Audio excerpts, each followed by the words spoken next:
Këtë dinë, gjithë vinë me bo një gryrje kështu shumë të madhe dhe me vendos.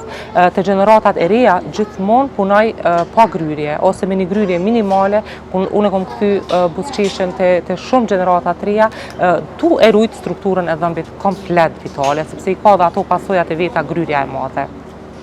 Mandej edhe për ura, nëse është e nevojshme, e gryjmë vetëm njërin dhëmb, pjesën tjetër e vazhdojmë e kombinojmë me vinirsa ose me paseta dentare, në mënyrë që sa ma shumë strukturë e dhëmbit të kërkohet.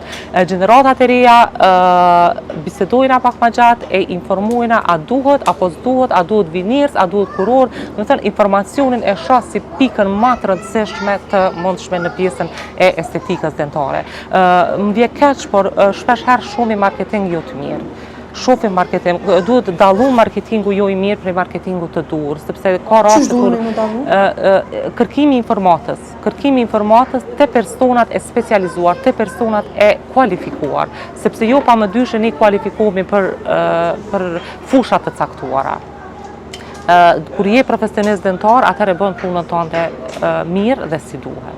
Po është çështje estetike veç për mu do bukur, po është çështje edhe kam pa raste shumë ta ku kanë kërkuar estetik, po e kanë marrë hala ma keq, do të thonë ura ose kurora hala ma keq se sa që duhet me qenë njëri që ke studiu për çatë çështje, e specializu për çatë pikë. Padyshim.